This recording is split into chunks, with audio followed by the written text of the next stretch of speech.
Hello everybody and welcome back to another lesson.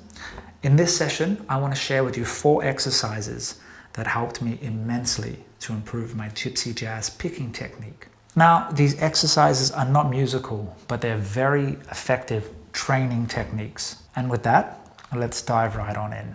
Technique number 1 is a very peculiar chromatic exercise.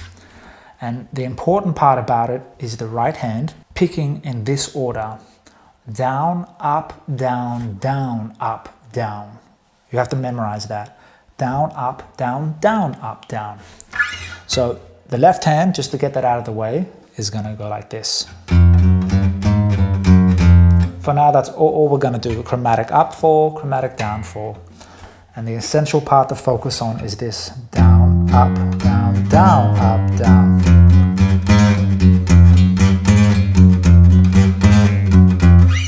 Why is Eric focused on this down, up, down, down, up, down?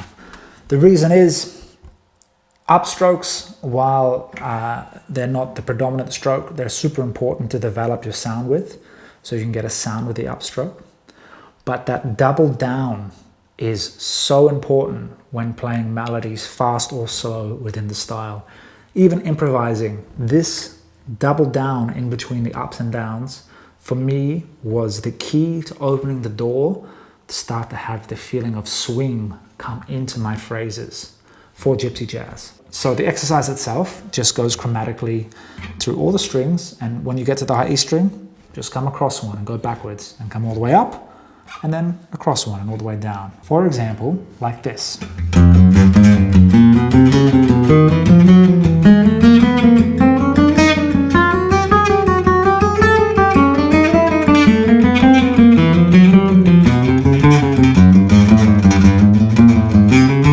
Etc, etc. What you can also do to keep this interesting is change the order of your fingers on your left hand. So instead of starting with your first finger, you can start with your pinky finger or any finger you feel adventurous enough to try. But the takeaway is of this exercise, learn the feeling of this bounce with the double downstroke. It is a superpower once you have it developed. Technique number 2. Again, not a very beautiful sounding exercise, but really, really important for developing your technique in the style. It uses all 6 strings, and all you're going to do is a down and up stroke on each string and then change. So to demonstrate it.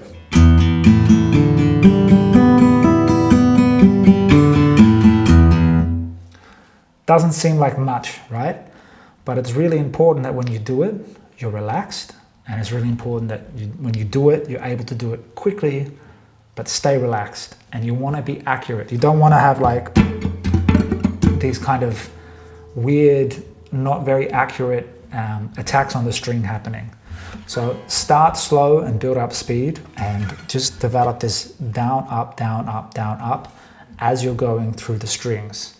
And you might find it's very peculiar as you're going back up from high to low, starting with downstroke as you go up a string. It's very unusual if you play more electric guitar or you haven't had much experience in this style. But again, super vital technique, playing downstrokes as you move up the strings. So to make it maybe a bit more interesting, you can also do chords.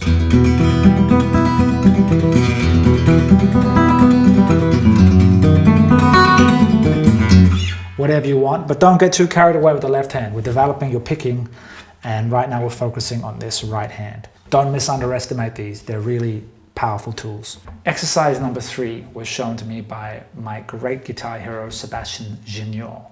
And he taught this to me when I had my very first lesson from him, way back when I started trying to learn gypsy jazz, and it served me so well through all these years.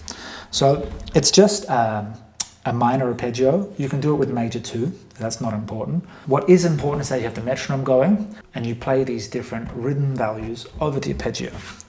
Now, if you don't know these shapes, I'm not going to explain it here because I already have a video explaining these shapes in detail, and I'll leave a link to the description of that.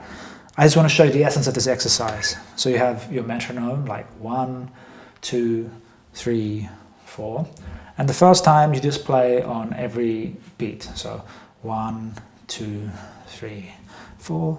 1, 2, 3, 4. 1, 2, 3, 4.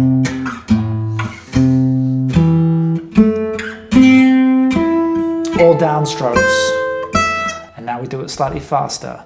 3, 4, 1 and 2 and 3 and 4 and 1 and 2 and 3 and 4 and 1, 2, 3, 4. And now we do it with a triplet. 1 triplet, 2 triplet, 3 triplet, 4 triplet.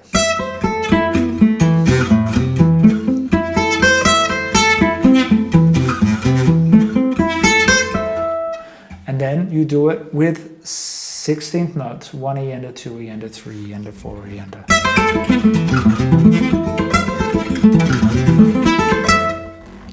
Now it's really important to pay attention to the up and down stroke method of the right hand. The first time when you're just doing one note on every beat, all downstrokes. The second time where you're going faster, always do a downstroke on the new string. And if you're doing 2 notes on the same string, the first is a down and the second is an upstroke. Same with the triplet and same with the 16th notes. And you want to do this through all your keys. So start with A minor, playing it the 4 different ways. And then go to D minor, and then G minor, and then C minor, and then F, and then B flat, E flat, A flat, D flat, F sharp, blah, blah, blah, blah. And then do your major shape. And this will help you so much to develop your bounce, develop your tone, and develop your accuracy using up and down strokes while having to think about fingerings and things that are going on the fretboard. Let's move on to exercise number 4. Again, a very unmusical training technique, but a very effective one. So it's triplets, and the picking pattern is down, up, down, down, up, down, down, up, down, down, up, down, down, up, down, down, up, down. You get the idea. So we'll start on the 5th fret of the high E and just play chromatically up to the 7th, and then change string and do the same movement but on the B string and go through the string sets. 1 triplet, 2 triplet.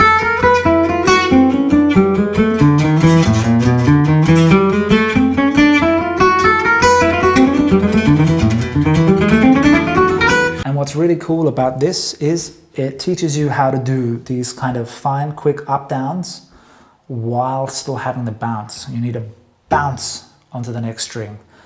And again, that down, up, down, down, up, down, having that double downstroke in between each iteration of the technique is the essence of the training exercise.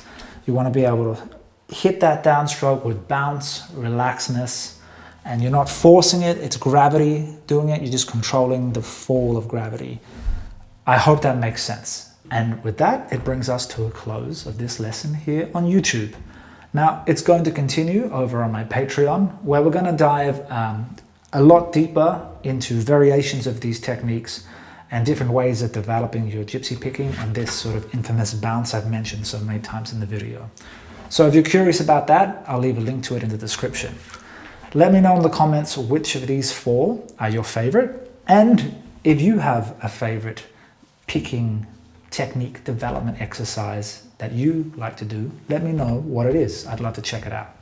As always, if you enjoyed it, like the video, subscribe to my channel, and I will see you guys at the next one. Happy practice.